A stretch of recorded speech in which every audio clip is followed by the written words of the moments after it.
La historia de Enrique Grau. Cartagena de Indias, la ciudad heroica, declarada por la UNESCO como Patrimonio de la Humanidad, tiene historia. En ella, la América colonial tuvo su puerto de esclavos más importantes y el puerto seguro a donde la España de los Reyes enviaban una de sus más poderosas flotas de barcos que cubría el comercio en la región suramericana. Cartagena estaba envuelta en medio del comercio, la venta de esclavos. Cabe mencionar que se hablaba del español como un acento andaluz. La vida giraba en torno al intercambio de mercancías europeas por metales preciosos. Poco a poco iría Cartagena adquiriendo un título de promoción dada por la aristocracia. En la ciudad se hospedaban la burguesía mercantilista junto a la comunidad de esclavos negros traídos directamente del África. Grau fue un pintor, dibujante y escultor nacido en Ciudad de Cartagena el 18 de diciembre de 1920. Estudió en el Art Student League de Nueva York entre 1940 y 1943 y en la Academia de San Marcos de Florencia entre 1955 y 1956. Su vasta producción puede dividirse en dos amplios periodos. El primero va desde 1940 hasta comienzos del año 60 y el segundo desde esos años hasta el 2003. El primer periodo resulta lleno de variedad y con varias fases estilísticas.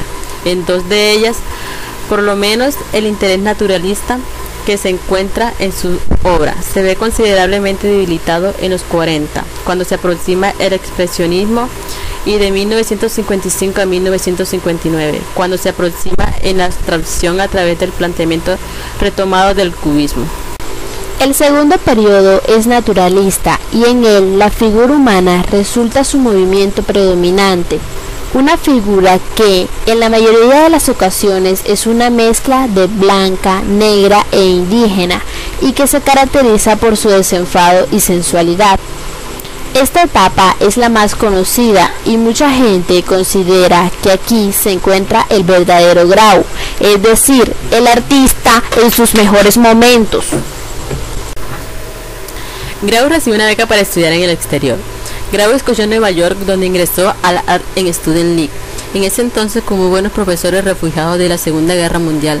Luego de pintar y dibujar bajo la tutela de varios maestros, se dedicó al grabado de estos trabajos. Nació su interés por imprimirle a las representaciones un dramatismo especial. Desde entonces hasta 1950, Grau es un auténtico expresionista que exagera o distorsiona la figura humana, el paisaje natural y el urbano. Desde 1950 hasta 1955, Grau transita por una fase de naturalismo poético. Sus trabajos se llenan ahora de ponderación y equilibrio. Las leyes de la pintura se imponen a los temas y en muchas obras el reposo domina las imágenes representadas. Después de un viaje a México, durante el cual comienza a pintar con colores más vivos, Grau empieza a estilizar las figuras y a reelaborarlas con elementos geométricos. Al principio son mujeres de cara ovaladas que juegan con hilos. Poco a poco su apariencia orgánica se va perdiendo. Luego, los objetos acompañantes sufren la misma transformación. El periodo en que Enrique Grau realiza una pintura centrada en códigos semicubistas coincide con el interés que la abstracción geométrica había despertado en un buen número de países latinoamericanos. Para 1948 Colombia atraviesa por tiempos difíciles. El asesinato del líder Jorge Eliezer Gaitán y el hecho político conocido como el Bogotazo convulsionaron la vida del pueblo colombiano, resultando más tarde en 1953 el ascenso de la dictadura del general Gustavo Rojas Pinilla, quien inaugura una época siniestra. Aquí muchos artistas que no compartían la dictadura política se dieron a la inmigración al extranjero, pero todos coincidían en un punto común en buscar una imagen e identidad que los reconociera como colombianos y a la vez como ciudadanos del mundo. Los artistas colombianos, aunque se apartaron del paisaje tradicional y de la anécdota costumbrista, no abandonarán el contenido emotivo y sentimental de sus temas. Adaptaron, sí, una manera de plantear la abstracción, geometrizando la forma a partir de una reelaboración de códigos cubistas, asimismo como pasó en América Latina. El asumir las influencias recibidas, especialmente las concesiones cubistas junto a la habilidad y talento para expresar en el medio seleccionado, ya sería artes plásticas. o pinturas, llevando así a conjuntar un lenguaje figurativo a favor de la geometrización de la forma y el espacio plástico. Solo Enrique Grau, después de un corto periodo cubista, volverá con decisión y para siempre a la plena figuración. Sin embargo, de esta experiencia estilística conservará la organización práctica de planos lisos. Grau irrumpe en el medio artístico colombiano como un artista de vanguardia que se oponía a la pintura bonita de bodegones, paisajes y naturalezas muertas que caracterizaban la época. Para la época de 1946, Enrique Grau y Alejandro Obregón habían sido calificados por la crítica como los dos pintores jóvenes más interesantes de Colombia.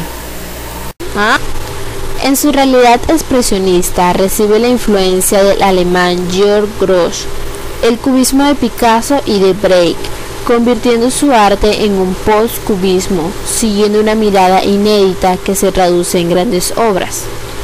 Los temas de Grau combinan objetos de su propia colección como jaulas, pájaros, cachorros, objetos, manos gruesas, alacenas y retratos. En todas sus obras, Enrique Grau demuestra su preocupación por el valor plástico formal plasmado en sus obras. Enfatiza en la línea para contribuir a la claridad de la definición visual de las formas en el espacio. Al hacer una exploración estética en el comportamiento del color, el fenómeno de la luz y la presencia tangible de la forma. Al hacer una exploración estética y comportamiento del color, el fenómeno de la luz y de la presencia tangible de la forma, construye un universo temático que coloca un especial énfasis en lo emocionalmente visual. A Grau le interesa radicalmente en una presencia real que se sobreponga a lo temporal. Grau ha desarrollado un estilo que lo diferencia grandemente del resto de los artistas figurativos de América Latina. Su figuración se constituye en revelaciones de algo esencial dado a partir de la integración de todos los elementos utilizados. Esa esencialidad contempla la corriente fluida que sigue la línea de Grau, la que produce movimientos ondulatorios sobre la superficie pictórica uniendo elementos compositivos. Podemos hablar de una sola percepción estética basada en la vitalidad de un entretejido del color, en el lenguaje de la forma y de las concentraciones de las luces y sombras. Quien no poseía la sensibilidad para entender la sensualidad que la técnica puede proveer a la imagen pintada o dibujada sin necesidad de acudir a una historia específica o descripciones ilustrativas, es probable que no comprenda completamente la dimensión dentro del mundo pictórico de Enrique Grau. En él se combina una aparente arbitrariedad en la asociación de figuras y objetos, pero detrás de la premeditación, la superficialidad, la ligereza se esconden, como en el alma humana, los más completos sentimientos, deseos y racionalizaciones. Grau siempre se interesó fundamentalmente por rostros y cuando se trata de la figura completa proponía una visión panorámica de ella y sus alrededores. Asimismo, no acostumbraba a presentar visualizaciones estáticas de atributos de una personalidad física y psíquica, como tampoco de sus adornos. En ese discurso plástico, el movimiento se produce desde el interior de la superficie que proyecta la figura hacia su exterior, gracias a la operación inversa de cubrir la profundidad no hacia adentro sino hacia afuera. En la escultura se prolonga la gira plasmada de la pintura, combina un aporte intelectual consciente puesta al servicio del dominio de los recursos plásticos y la estabilidad de la forma. Enrique Grau ha sido uno de los artistas creadores permanentemente expuestos a la grandeza de la historia del arte y sus protagonistas. Su larga trayectoria le ha permitido desarrollar con ímpetu de sentido único de su estilo personal, casi clásico, basado en la forma que con mucho rigor se aprecia aún en sus pinturas más comprometidas con asuntos temáticos ligados a problemas sociales. Sus trabajos artísticos eran series las cuales llevaban el mismo título y conservaban su esencia. Grau mezcla la bidimensionalidad y la tridimensionalidad, pero la primera excluye la ilusión del espacio, contraria a la tridimensionalidad. Desde la creación de la mulata cartagenera, Grau plantea una propuesta plástica de vacío y estructura, gracias a estar dotado genéticamente de las herramientas técnicas y sensibles necesarias. Más tarde, gracias al estudio y la práctica de la pintura como oficio, a lo largo de su desarrollo ha mantenido características distintivas en la disposición y pose de sus figuras, especialmente las femeninas. No siempre de frente, la cabeza ligeramente ladeada hacia la derecha y una mirada intrigante. Asimismo, la representación de la figura femenina y masculina en su historia artística. Su primera obligación creadora ha sido darle curso a la imaginación, al fin de inventar un carácter a partir de un modelo vivo. Pondrá referencia visual o intelectual extraída de cualquier objeto. Trabajando con figuras de gran intensidad, duquesas, lolas, gitanas y mujeres de alta sociedad, semejantes a las obras de Edouard Manet. También plasma animales y flora dada por la expedición botánica hechas por el barón von Humboldt en 1978, lo cual le inspira a crear la serie Galápagos, que la hace cuando viaja a las Islas Galápagos de Ecuador, donde muestra igual los combates griegos, cactus, mar y rocas que formarán parte de una iconografía sustentada por la observación casi científica que hace de la vida salvaje de esos paisajes marinos, que les sirven de pretexto temático para crear cortinas y plasmarlas en sus pinturas. Desde el principio de los 90 comienza a interesarse con el tema de María Mulata, un pájaro negro azuloso común de Cartagena. Ya en 1999 crea bocetos para la escultura de San Pedro Claver, como una serie de dibujos a blanco y negro de dos figuras en movimiento, en donde aparece San Pedro Claver con una capa negra muy luminosa junto a un esclavo. Estas son partes de las palabras de Grau en el libro El pequeño viaje del barón von Humboldt. Un día me sentí que no conocía a Colombia, no a la Colombia con capitales de provincia, o a la Cartagena de las viejas murallas y recuerdos familiares, o a la Bogotá de años después con su 9 de abril, o aquel país que se cubrió de violencia y sangre.